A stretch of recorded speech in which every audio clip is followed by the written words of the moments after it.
Unit 6. Age. Recording 1. 1. We must go home now. 2. I can't come to the party. 3. You don't have to do it. 4.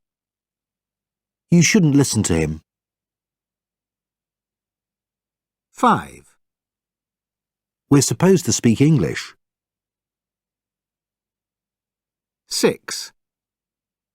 Are we allowed to use dictionaries?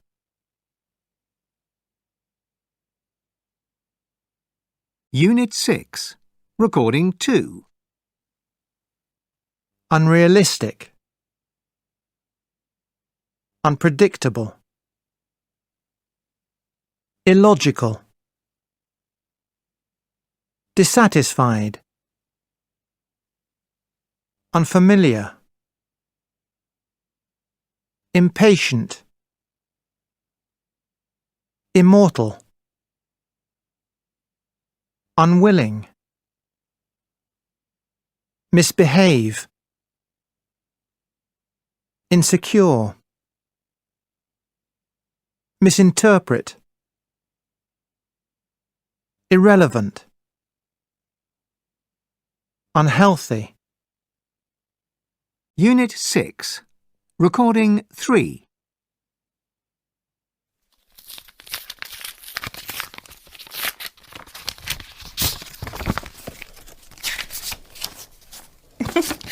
Okay, so, dear the future me, I hope this letter has found its way to you/me. As I write this, I am 16, in year 11, and as I read it, I am 20. Wow, I will have changed so much, I can only guess what I'll be like at 20. I envisioned myself at Oxford Uni, sitting... Oh, this is embarrassing. Sitting under a tree by the river in the college grounds.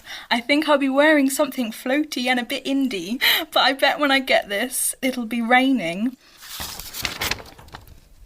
I know, I'm a romantic. I hope that hasn't changed.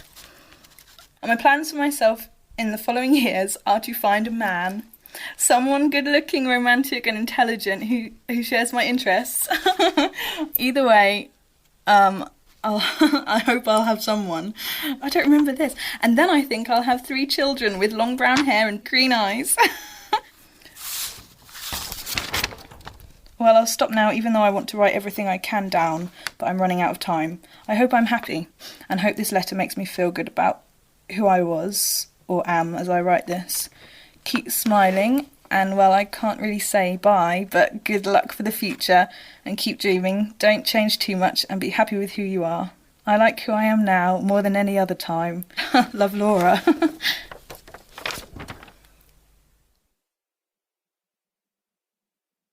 Unit 6.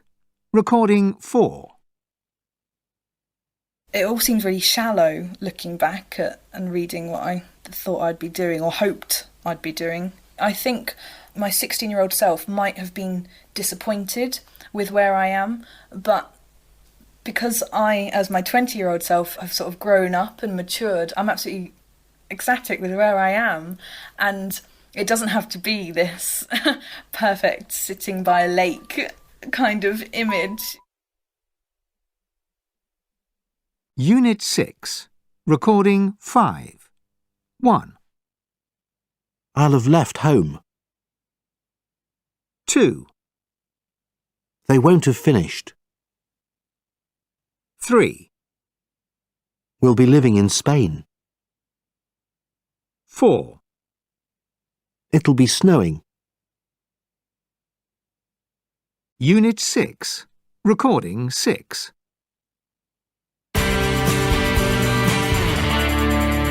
And up next, it's time for Just Tell Me I'm Wrong. Today's topic, how young is too young? Or perhaps more accurately, how old is old enough? We've received hundreds of calls, emails and text messages about the right age for a child to do all sorts of things, like have a smartphone. In fact, our first caller asks about just that. His name is Ed. Go ahead. Ed, you're on. Hi, my situation is that my 8-year-old kept asking for a smartphone, and eventually we bought her one a few months ago. Then last week I got a bill for over £200. I knew something like this would happen. So basically you think she's too young for a phone. Yeah, that's right. Surely it's up to the parents to set guidelines. So what you're saying is I should give her some rules? Exactly. Right from the beginning. OK, thanks, Ed. Next caller is Julia. What's your question, Julia? My question is about social networking sites. I don't let my daughter use them. She's only 10 and I'm worried about online bullying. So, in other words, you're worried about kids being horrible to other kids. Yeah, you hear so much about it nowadays. That's a very good point. Online bullying is a serious problem, but isn't it better to talk it over with her?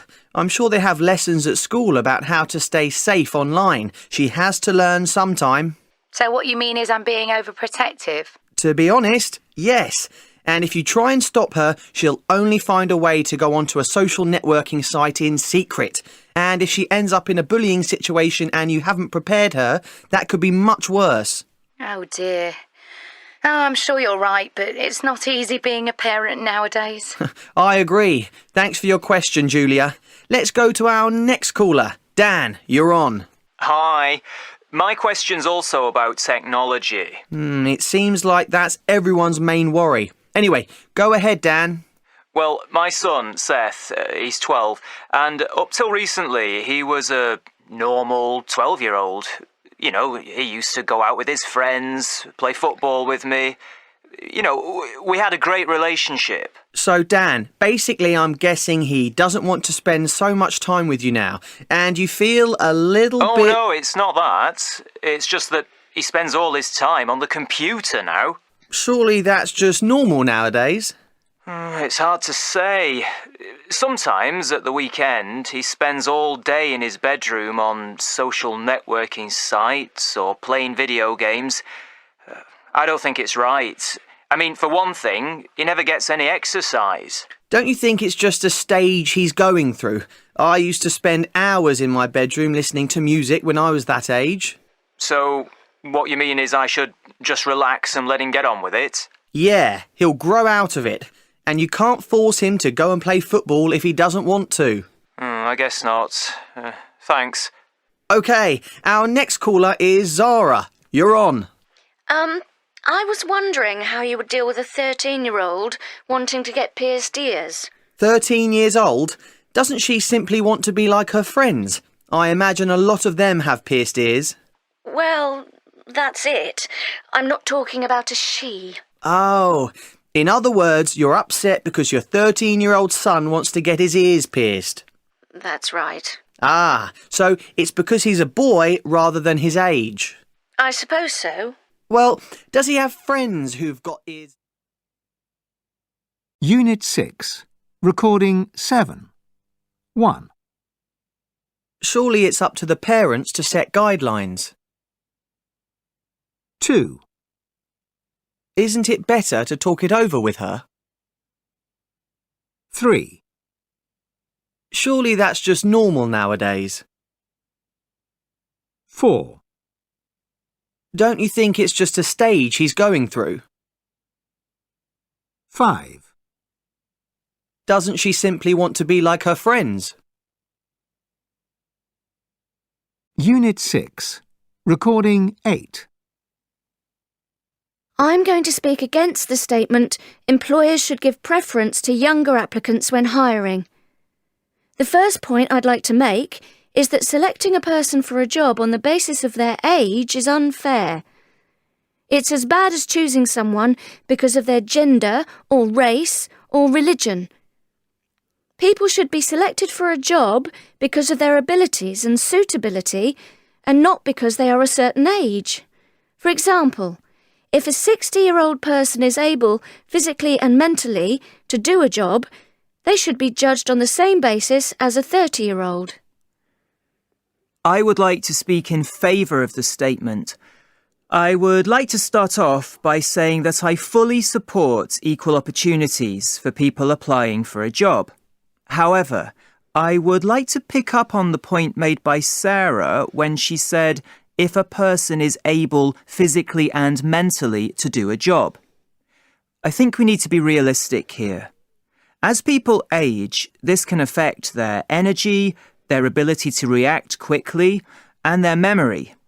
In some jobs, it may be vital for people to have high levels of energy, for example, in a creative industry such as advertising. Or people need to be able to react quickly, for instance, if they're a lorry driver, or be able to concentrate for long periods of time if they're an airline pilot. It is simply a fact of life that as we age, our mental and physical capabilities deteriorate, and that for certain jobs, younger people are better. Unit 7. Media. Recording 1. 1. All of us watch lots of TV. 2. Quite a few of us watch online. 3. A few of us prefer listening to the radio. 4. Both of us like wildlife programs. 5. Neither of us enjoys detective stories.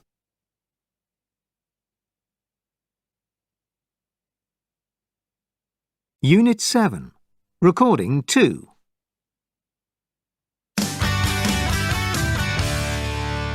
Welcome to Insight, where the topic for the day is hoaxes, specifically photo hoaxes. It was extremely difficult to get someone who produces hoax photos, a hoaxer, to agree to appear on the show, and it was only on condition that we promised to keep his identity secret. So I'd like to welcome my guest to the show. Thank you. For starters, can you explain why you want to remain anonymous? 2 reasons, really. I suppose one is mystery. What I mean is a good hoax photo is more powerful if people don't know where it came from. If people knew I'd produced the photo, the effect would be lost. Fair enough. And the other reason? Well, it's a fact that hoaxers often use photographs taken by someone else, and often without permission, and the original photographer could sue us. So basically you're playing it safe then? Yeah, you could put it that way. OK, now I asked you before the show if you'd ever earned money for your hoax work, and you said that you often work with the police and detectives. What exactly do you do for the police? Well, when a politician, for example, appears in a published photograph in any embarrassing situation, say accepting money, sometimes the police ask me to look at it. Then, if I decide if the photograph is a hoax, they see if they can find out who did it. Right, OK, well, let's look at some photographs that we found on the internet. Some hoaxes, some not. Talk us through the photographs, if you would. So, this photo of a bike in a tree looks like a hoax simply because it's such an unusual image. Also, it looks a bit like a composite photo. What's a composite photo? When you combine 2 or more photos, that's a composite. In this case, it would be very easy to put a picture of the 2 halves of the bike over a photo of a tree. In fact, this would be a very easy hoax photo to put together. So what you're saying is it isn't real? No, it actually is real. I wasn't sure myself, but I found out it was near Seattle, Washington. So I asked a friend who lives there, and he told me he'd seen it with his own eyes a number of years before. Apparently, there are many different legends about how it got there. Well, I thought that one was definitely a hoax. Let's look at the next one. This one could be real. A man hanging on the landing gear of a jet plane is such an extraordinary sight.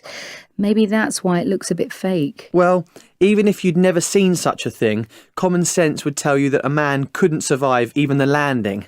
The wind would pull him off. Then it is a hoax photo. Yes, a classic composite photo. Not badly put together, though. Remarkable. Now, this next one could be real. Sharks swimming through a flooded suburb. I remember seeing this on the internet after one of those big hurricanes. You've probably seen lots of photos like this, and maybe this exact one. Why? Why is it funny? I'm 99% sure this is a hoax, simply because it's a cliché. Yet another photo of sharks swimming where they shouldn't be. Look on the internet and you'll find plenty of hoax photos of sharks. And that's it? Is there a technical reason why you know it's a hoax? Well, yes. The water next to the fins isn't right. The surface of the water would break differently if there really were sharks there. Look closely. I see. You know, it seems like a lot of work. Why do people do it? It can't be for the money. I don't know. I can only speak for myself, and to be honest, I'm thrilled when people believe one of my photos. Because they want to believe it? Well, yes.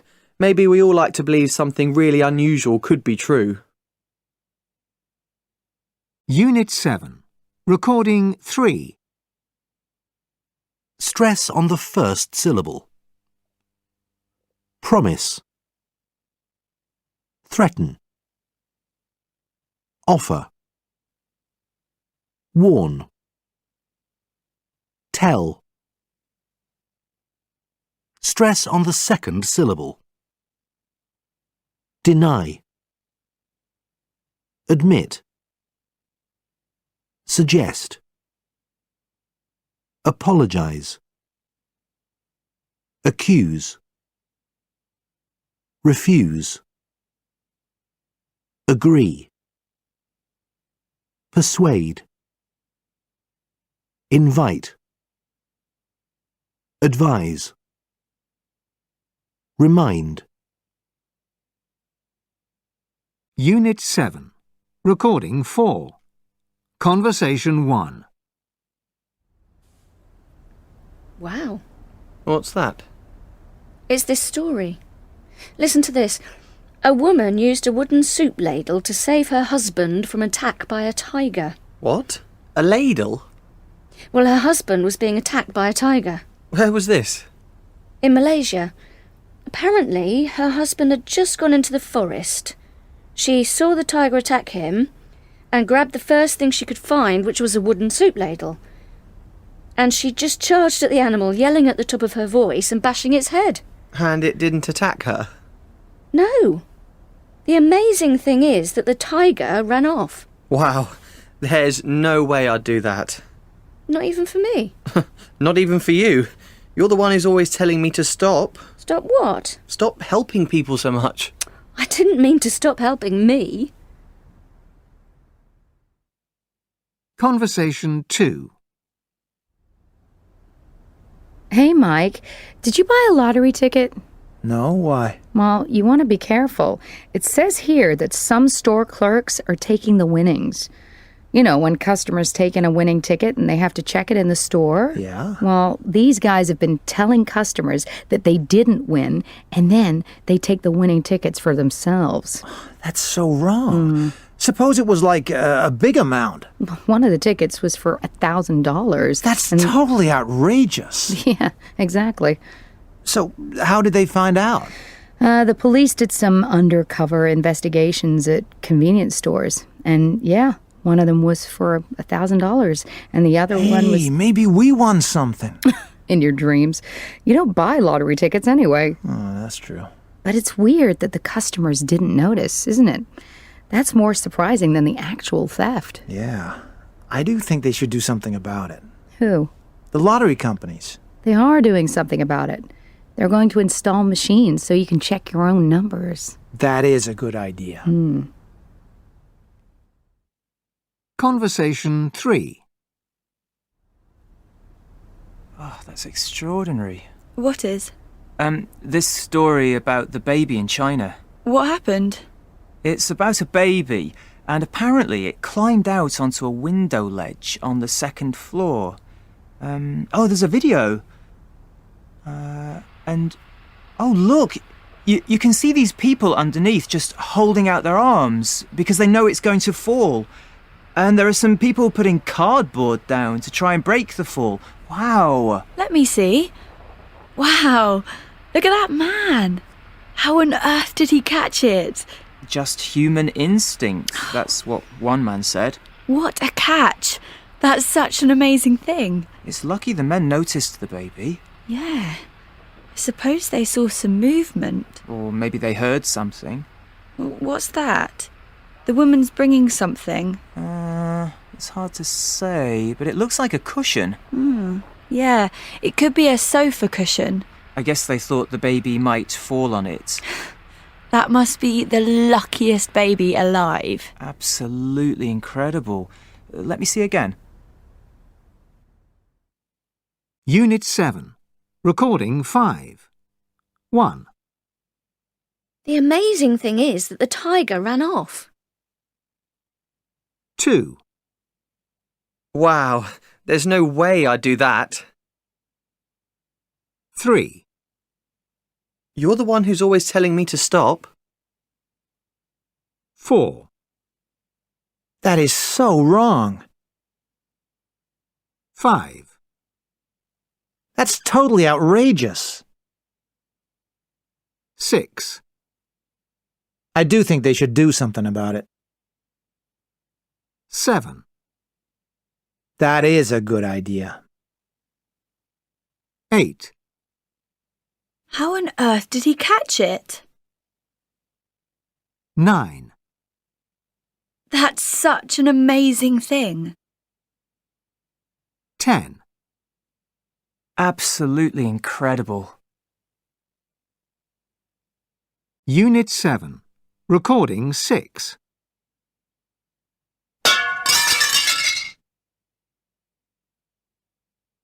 Unit 7.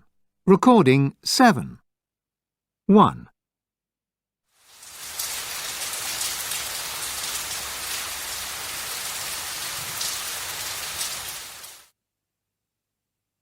2,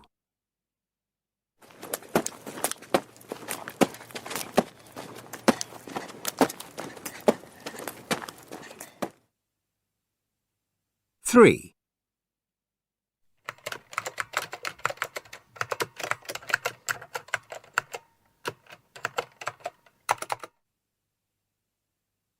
4,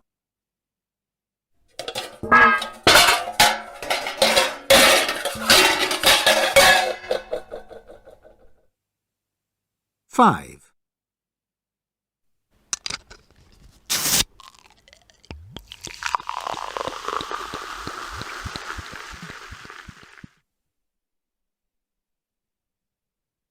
7.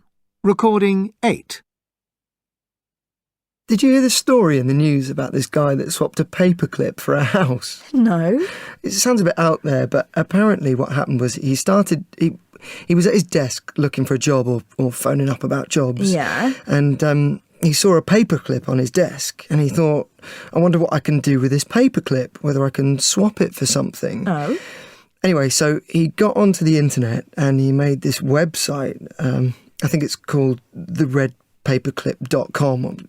Right. And he put this on the internet, photographs it, puts it on and sees if anyone wants to swap something with him. And did anything happen? Yeah, so first of all, I don't remember all the details, but as I recall, 2 Vancouver women took up the first challenge. And they swapped the paperclip with, I think it was a pen shaped like a fish they'd found. Random? Yeah, they'd found on a camping trip. Yeah, random. But he meets up with all these people. He doesn't just send the things. And so then from that, I believe this guy in Seattle wanted the pen and swapped it for a doorknob. And the doorknob was swapped for something to do with camping. Oh, so he kept trading up each time? Yeah, he kept trading up. So, and then that was swapped for a beer keg, I think. Apparently what happened was all these people were the same sort of thought patterns as him and they wanted to sort of meet up and it was about a social event as well. Oh. Anyway, the next thing he got was a snow globe and according to the report, it said a film director wanted it and said he'd swap it for a part in his film. And then this town decided they had this house in this town and that they would swap the house for a part in this film. No. So he went all the way from the red paperclip to getting a house? The house. And my impression was that he was just crazy at the beginning, but he ended up having this, well, I'm not sure how good the house was, but, well, yeah. Well, better than a paperclip. Yeah, I know. Basically, that's what happened. Wow. Unit 8. Behaviour. Recording 1. 1, I would have done the same. 2, I might have behaved differently.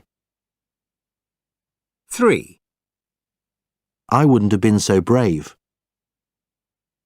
4, I couldn't have done what he did. Unit 8. Recording 2. OK, Dominic and Heather, we're going to play a game. Oh. It's an experiment. What I'm going to do is, hang on, I'm just going to get out of my pocket. I'm going to give you, Dominic, £10. Okay, can I keep it? Okay, for now. And you have to decide how much you're going to offer Heather. Okay. And if Heather accepts, then you divide the money as agreed. You get some and she gets some. Right. But if Heather rejects your offer and she doesn't like the way you've split the £10, then I get the £10 back and neither of you get anything. Ah, okay. Okay. Could you understand? Yeah, I think so. You sure? Yeah. So I basically have to choose how much money I'm going to offer Heather. Yeah. And if she's happy with it. I decide if I want it or not. That's right. Okay. Okay. So Right, there you go. thank you. That's for me. So that's a lot of money. I would quite like all of it. Do I just say now out loud? Yeah. Okay. I'm going to offer you £5. Go on then. I'll accept that. Yeah? Yeah, I will, yeah. Great. So we get a fiver each. You do indeed, bad. and I lose £10. Yeah, that was worth it. Okay, so that's really interesting. Why, Dominic, did you decide on that split? I guess if I offered any less, I didn't think you'd take it. No. So I thought this But way. why would you? Because it's not fair, you know. Because this isn't any more my money than it is hers, really. Just because it's a game you've given Interesting. it to me. It was. And why did you accept? Because I felt that it was equal, you know, an equal split. I thought it was very kind and, yeah, generous to give me half. Okay, and okay, then here's an interesting question, Heather. In your mind, what would have been the lowest amount that you would have accepted? It actually would have been £5 because I think any lower than that and I'd have felt sort of, you know, Really interesting. hard done by. Yeah, is the word. Yeah. Thanks, guys. Thanks. Unit 8. Recording 3. Okay, guys, we're going to play another game now. It's called the Okay. Dictator game. And I think I'm going to be very out of pocket by the end of the day because I money. have here another £10 note. Ooh, Okay. 10. And Dominic, I'm going to give it to you again. Thank you. But this time, instead of making an offer which you, Heather, can accept or reject, Okay. you have to accept it. Ah. So, Dominic, Okay. Okay. I have it's your the decision. You have the power. It's your decision. Okay. So I'll just say it out loud. Yeah. The offer I'm going to give you this time is £1, and that means £9 will be for me. Okay. Well, then I accept, don't I? Because I have no choice. You have no choice. But the question here is, how do you feel? How do you feel about that? Yeah, I feel a bit hard done by, to be honest. I feel a bit cheated, really. His fairness from last time has all disappeared. Yeah. I guess I gave you £1 to still show that I'm, not heartless. So, I want to keep all of it, but I guess with the offer of being able to have more without the choice, it's sort of it was easier for me to say. I wouldn't feel so guilty. I don't feel Tempting, I feel a bit suppose. guilty now, but no, I just thought there's no option for her, so I might as well keep more of it. Unit 8. Recording 4. 1, I don't want to have to refuse. 2, I hate having to argue to get my way. 3, I don't seem to be able to stand up for myself. 4, I enjoy being able to offer people help.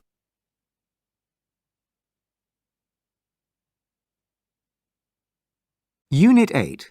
Recording 5. Here's your coffee. Oh, thanks, Jim. Oh, I needed that. No problem.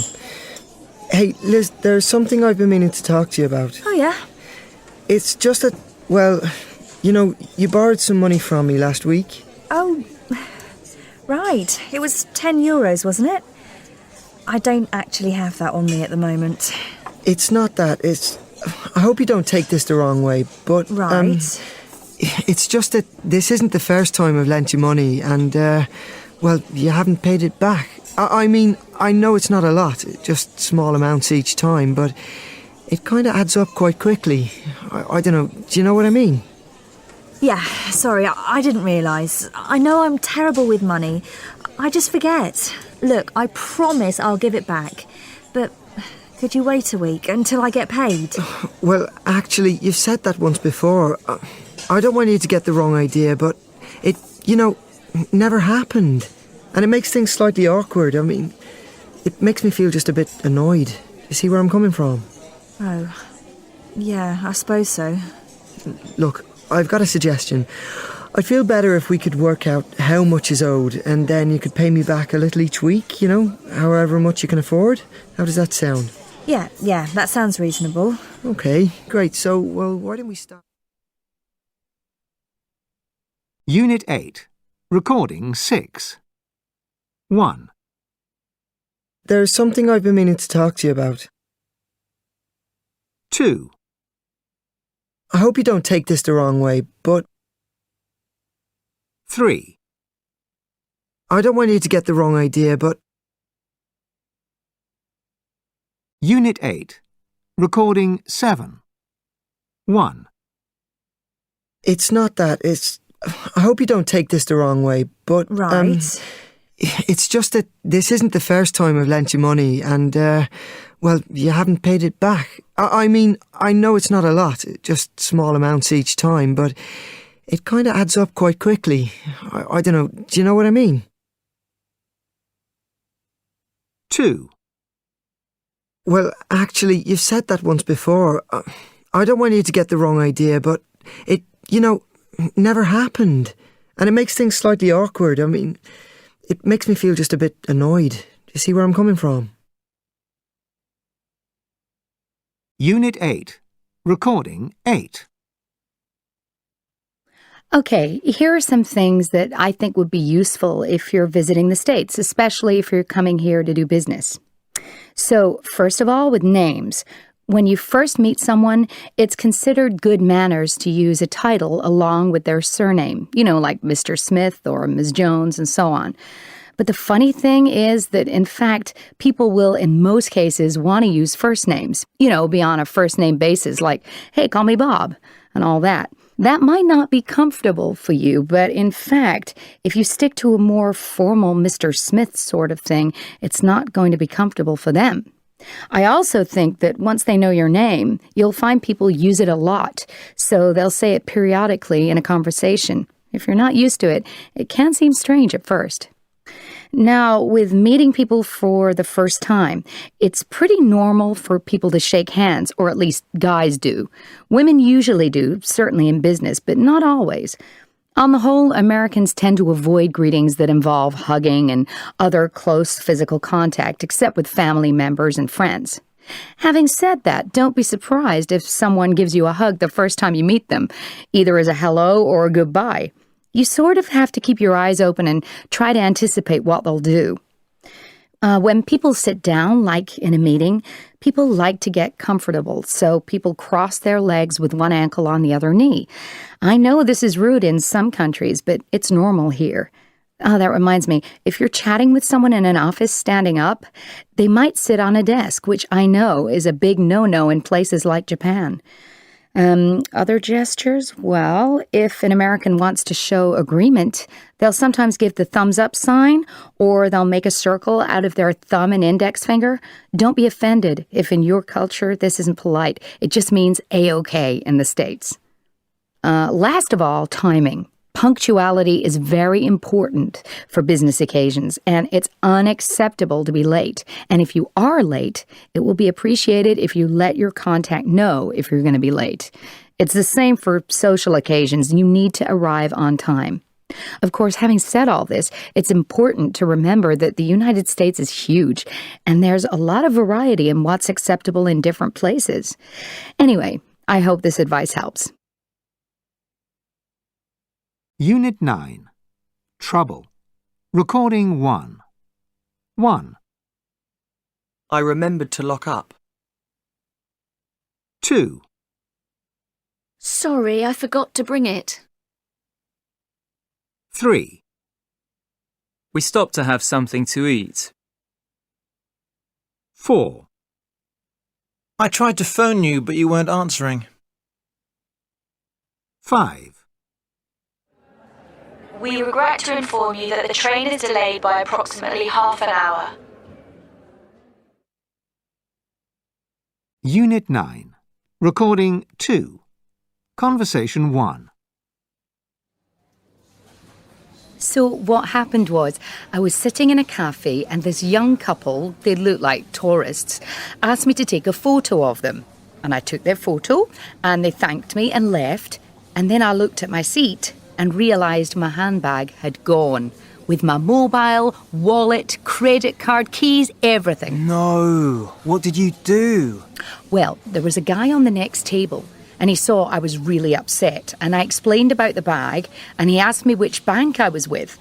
And he said he worked for that bank and gave me a phone number and let me use his mobile to phone them and stop my credit card. And you believed him? Yeah, I mean, I was in a real panic. I was really grateful for his help. Anyway, I phoned the number and talked to a woman from the bank and gave her my name and address and my account number. She sounded genuine? Yeah, completely. I could hear the sounds of the call centre behind her, and she asked me to key in my PIN on the phone, and she said they'd stop my card. Wow, and you did? You punched in your PIN? Yeah, unfortunately. So it was a double scam. They got your bag and your bank account details. I felt so stupid.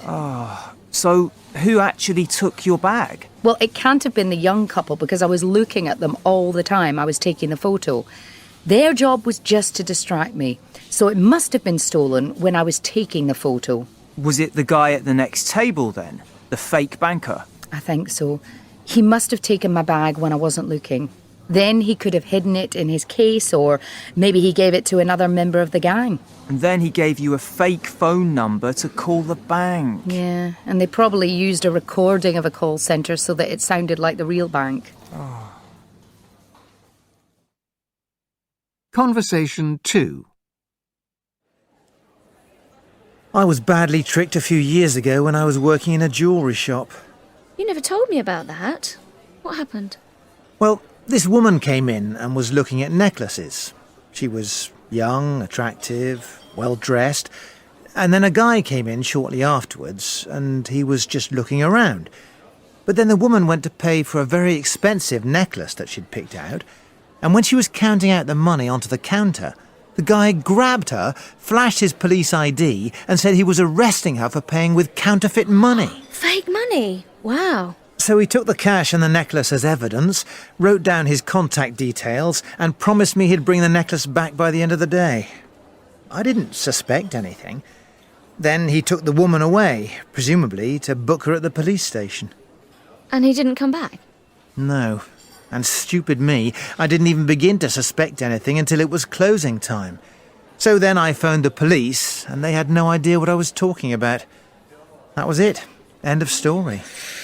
How much was the necklace worth? £600. And my boss took it out of my salary. That's why I quit. So the police ID was a fake? Must have been.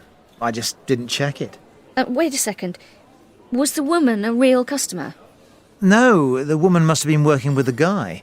She couldn't have been a real customer, or she wouldn't have gone with him. But she might have had fake money. I really don't think so. Talk about an ingenious scam. Unit 9. Recording 3. Must have. Could have. Might have. Can't have. Couldn't have. Unit 9. Recording 4. 1. Must have. Must have been. It must have been great. 2. Could have. Could have been. It could have been me. 3. Might have. Might have been. It might have been him. 4. Couldn't have. Couldn't have been. It couldn't have been worse. 5. Can't have. Can't have been. She can't have been there. Unit 9. Recording 5. Hello, police. Can I help you? Yes, I'd like to report a crime. I've been robbed. I'm very sorry to hear that, sir. OK, I'll need to take a statement. A statement? To write down some details, if that's all right? Yes, sure. Could you give me your name, please, sir? Alain Girard. Right, that's Girard with a J? No, G.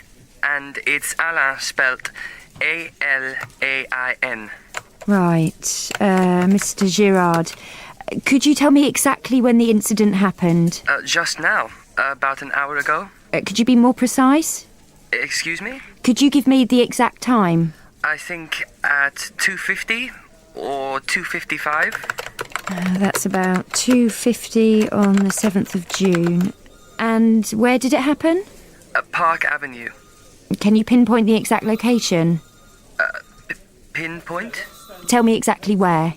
Oh, it was near the entrance to the park, just about 50 meters inside. OK. Could you tell me what happened? I was walking out of the park, and a man was running towards me, and he hit into me hard. He collided with you? Yes, and he said sorry and something else. Then, before I realized what had happened, he had run on. It was only about 30 seconds later that I realized my wallet had gone and that he must have taken it when he hit me, collided with me. But did it cross your mind that it wasn't just an accident? No, it never occurred to me that he'd done it on purpose. Did you run after him? No, my mind just went blank and I stood there not knowing what to do. But you were okay, not hurt? No, just very shocked. Okay. Could you tell me exactly what your wallet looked like and what was in it? It's brown, leather, and it has my credit card and about 250 euros and... Hold on a minute. Credit card, about 250 euros, yes? And a photo of my girlfriend. OK. So you saw the man. Can you give me a description? About 20, white, quite tall, and he was wearing a sweater. Grey colour with, something you put over your head. A hood? He was wearing a hoodie? Yes, that's the word. So I didn't see his face, not clearly. But he looked as if he was just out jogging, you know? He was wearing some sort of dark trousers for running or for the gym. Tracksuit bottoms? Yeah. I can't remember anything else. It all happened so quickly. So that's a tall white male, about 20, wearing a grey hoodie and dark tracksuit bottoms. That's right. And did he have any other distinguishing marks or features? Sorry? Anything special or different from normal? For example, a scar on his face or anything like that? No, he just seemed like a normal guy. Out running, nothing special. Except... Yes? He reminded me a bit of that actor, Vin Diesel, but younger. Do you know who I mean? Vin Diesel, yeah, I'll put it down. And you said he said something to you? Yeah, but I didn't catch what he said. It was too quick. Right, one last question and then I'll take your contact details. Were there any other people in the vicinity? Vicinity? In the surrounding area, nearby? Any witnesses who saw what had happened? No, there was no one nearby. In the vicinity. Right. Now I just need to take your contact details, Mr. Girard. And I can also give you a phone number to ring if you need to get in touch.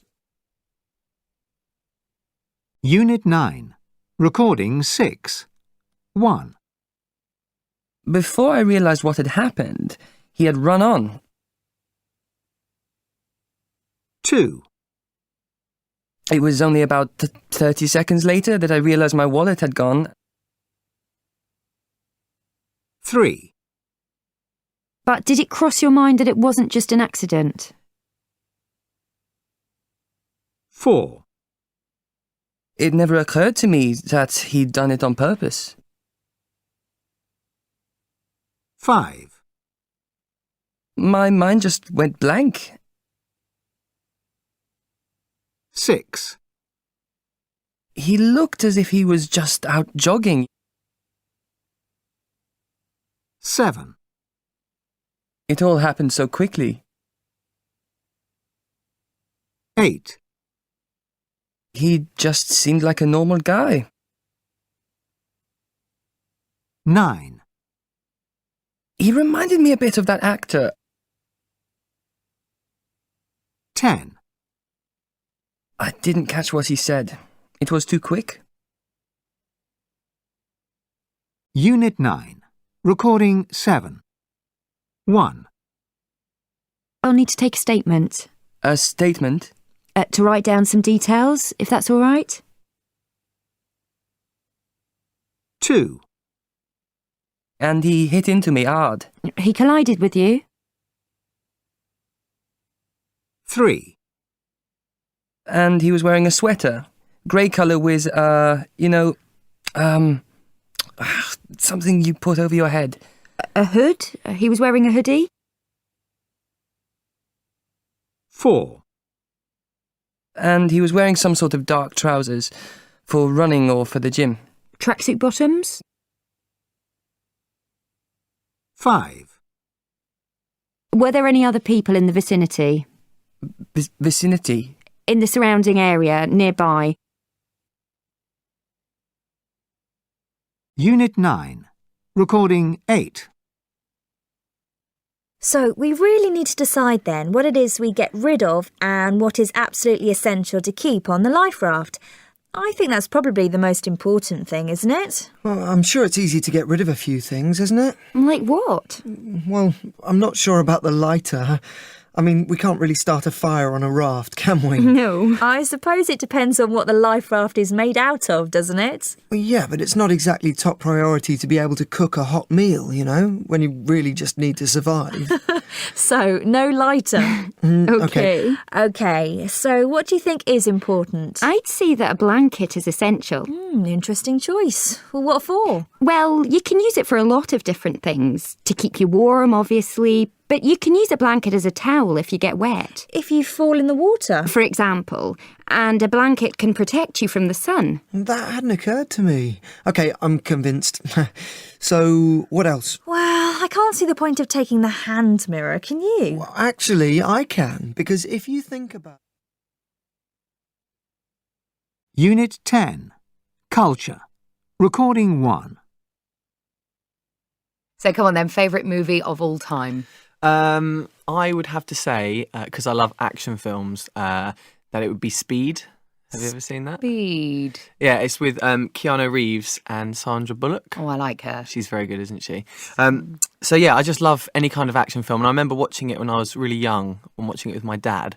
And it's sort of like a family-friendly action film because it's not too violent, it's not too gory, but it's just really tense. And I remember just like watching it, like we had a cushion, me and my dad, and I was just like, what's going to happen next? Have you seen it? No, I haven't. I think I've seen bits of it, like trailers and things, Okay. but no, I knew she was in it. Yeah, so basically there's a baddie in it, as every action film has a good baddie, and he's got no thumb. I remember that. That was like a memorable bit of it. He had no thumb. And so they sort of hijack this bus, and it's set that it can only drive at a certain speed, hence the name. And so it's just basically driving through the city, and it can't stop. Otherwise there's a bomb and it's going to blow it up. And there's Keanu Reeves, he's the goodie. He's a policeman. And he jumps on board the bus to try and stop this bomb from going off. And it's just all the different characters are on the bus. It's just really... The whole film is on the bus? Yeah, but it's well, not at the beginning. It sort of goes onto the bus. But I remember it being so tense and gripping because you just didn't know what was going to happen. You didn't know Sounds really uncomfortable to watch, was it not? I just like that feeling of like pure suspense because you just have no idea if it's going to end well or not. And it did end very well. You have to watch it. Well, yeah, as long as there's, a point when you can relax, because I don't like feeling like that the whole way through a movie. Yeah. Anxiety. Well, because, when it's like driving along, and because I think it has to stay at 50 miles per hour.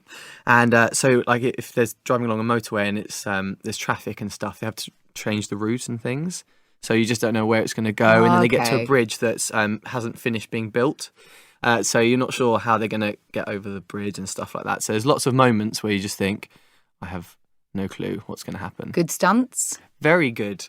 And I heard that he did all his stunts himself, Keanu Reeves. Yes, he likes a bit of action, doesn't he? So. And I think it always helps to have a very good heroine in a film, and she's beautiful, don't you think? Yes, I love her. I think she's very funny, but tell me there's some comedy in there. There's not a huge amount of comedy. It's one of your traditional sort of American blockbuster action films. But there's not many action films with comedy in though, are there? I think that's why I don't watch them. Oh, really? Yeah. What's your sort of, your favourite type of film? I don't like to feel uncomfortable, so it's just comedy. Really. What speed? Okay. Unit 10. Recording 2. It's a film which appeals to the teenage market and centres on the relationship between Bella, who has just arrived in town, and her mysterious classmate Edward, whose family seems to have a strange secret. When Bella discovers Edward's true identity, which happens about a third of the way through the film, she has a big decision to make, a decision which will change her entire life. Unit 10. Recording 3. 1. She's certainly creating a stir. 2. Her groundbreaking mix of rap and folk. 3. She got those rave reviews in the press. 4. Each performance has been a sellout. 5. It's the must-see performance of the year. 6. After all the hype surrounding her concerts. 7. The concert was a real letdown. 8. It was a complete flop. 9. I just hope she doesn't go mainstream. 10. All the other alternative artists. Unit 10. Recording 4. Ups and downs. Sick and tired of. On and on. Peace and quiet. Leaps and bounds. Pros and cons. Rough and ready. Through and through. Now and then. Give and take. Unit 10. Recording 5. Conversation 1. So, here we are in Greenwich Village. It looks very different from the rest of New York. Yeah, the streets are quite narrow and the buildings aren't as high. It does look quite village-like. Yeah, but it's quite big. It extends out west that way to the Hudson River, north above Washington Square. We'll go up there in a bit. And you lived here? When I first came to New York, yeah. In an apartment just around the corner on West 3rd Street. Actually, you can see the building over there. Near the Blue Note Jazz Club? Yeah. I've heard of the Blue Note. It's pretty famous. There are some great jazz clubs around the neighborhood, and that's one of the best. We can see a show there one night if you want. That would be great. Now, up here on the left is the Cafe Reggio. It's where I used to hang out and read when I wasn't working. Looks good. Their cappuccino is great. The story goes that the original owner brought cappuccino to America. You can see the original cappuccino machine inside. Cool. We could stop and have a coffee. Maybe a bit later. Let's head over to Washington Square Park and then circle back. Okay, lead the way. A lot of these clubs we're walking by have a real history. As I'm sure you know, Greenwich Village has always been a centre of artistic life, very bohemian. It's always attracted famous writers, dancers, and poets. And in the 60s, it was a big part of the folk music scene. Simon and Garfunkel, Joni Mitchell, Bob Dylan, you know. Before my time. Now, what's this? This is Washington Square Park. We'll walk into the park on this side. Can you play chess? A bit, yeah. Any of these guys here would be happy to challenge you to a game of chess. They're here all day, every day. Maybe next time. I'm not that good. What's the arch over there? It looks like the Arc de Triomphe in Paris. Well, it should. That's the Washington Square Arch. It was modeled on the Arc de Triomphe and built in 1889 to celebrate the 100th anniversary of the inauguration of George Washington as president. Oh, could we sit down a second? I need a break. Why don't we retrace our steps and go back to the Cafe Reggio? Sounds good. I could really do with a coffee. Oh, and I have to see that coffee machine. Conversation 2. So, this is Radcliffe Square. Wow, is this right in the centre then? Pretty much. What's that? Hold on, let's just get off our bikes. Whew. Right, so that building in front of us is the Bodleian, named after the founder Thomas Bodley. Believe it or not, despite the fact that it's circular, it's actually a library. Cool. Yeah, it gets a copy of every book published in the UK. Who can use it? Any student at the university. Of course, each college also has its own library. You know the university is divided into colleges, right? Right. How many colleges are there? Just under 40. Well, 38 to be exact. So that means 38 libraries? But they're not all as big as the Bodleian. Anyway, we'll need to get back on our bikes for the next bit. Can you hear me if I talk as we cycle along? Yeah. Okay, but don't go too fast. I'm not very steady on this thing. So, here's the famous Bridge of Sighs, connecting two sides of Hertford College. I've seen the original. What, of the bridge? In Italy, you mean? Yeah, it's in Venice. Beautiful. Okay. We'll go past New College and then on to the High Street. Is that New College there? Yeah. How new is new? Roughly 1370. You're kidding. No, really. Interestingly, the oldest college was actually only founded 100 or so years earlier. Watch out on this corner. That's the schools. It's where the students take their exams. Apparently, the biggest room can seat somewhere in the region of 500 students, although I haven't seen it myself. Anyway, we're turning right here. The street's cobbled, so be careful. How many students are there at the university in total? To be honest, it depends. In term time, you'd probably get upwards of 20,000. Many international students? Some, but most are from the UK.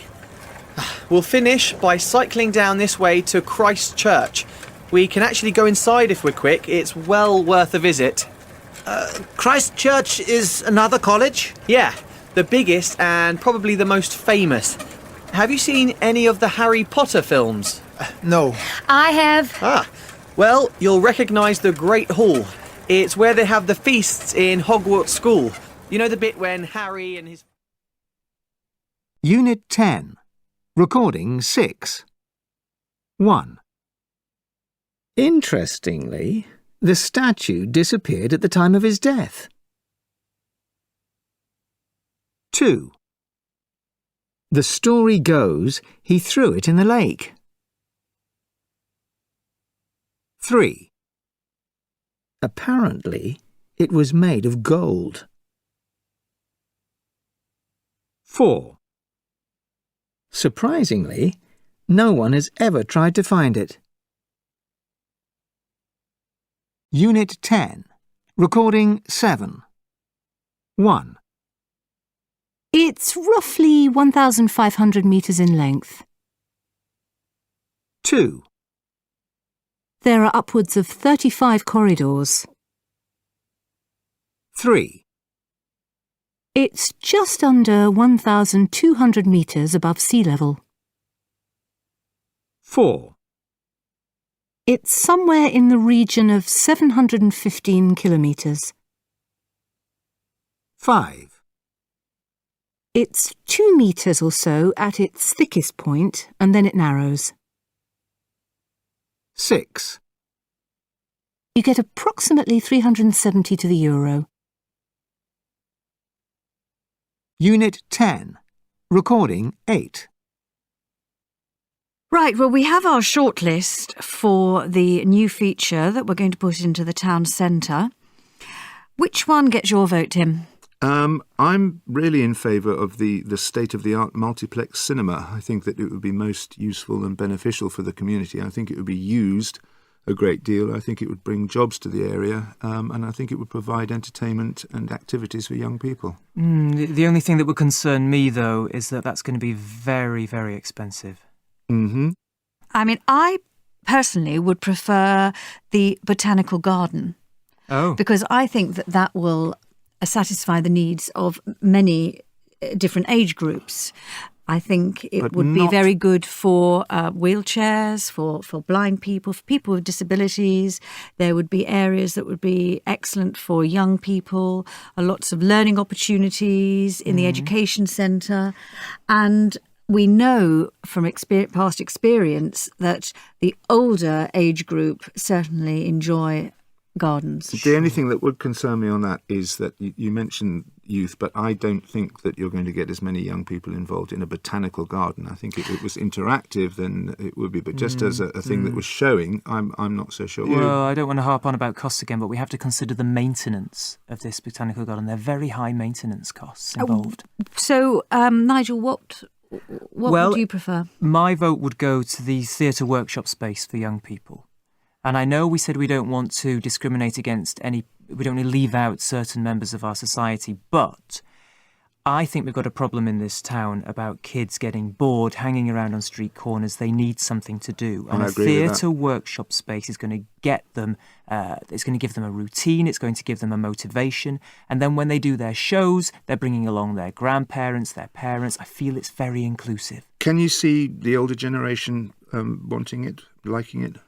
I think the older generation want to be sure that kids aren't hanging about the streets with nothing to do. And could that theatre workshop space be used for other things as well? Absolutely. Could it be used for meetings, for other sections of aerobics? society? Because there's going to be a sprung wooden floor, so there'll be dance classes, yoga, Pilates, multi-purpose.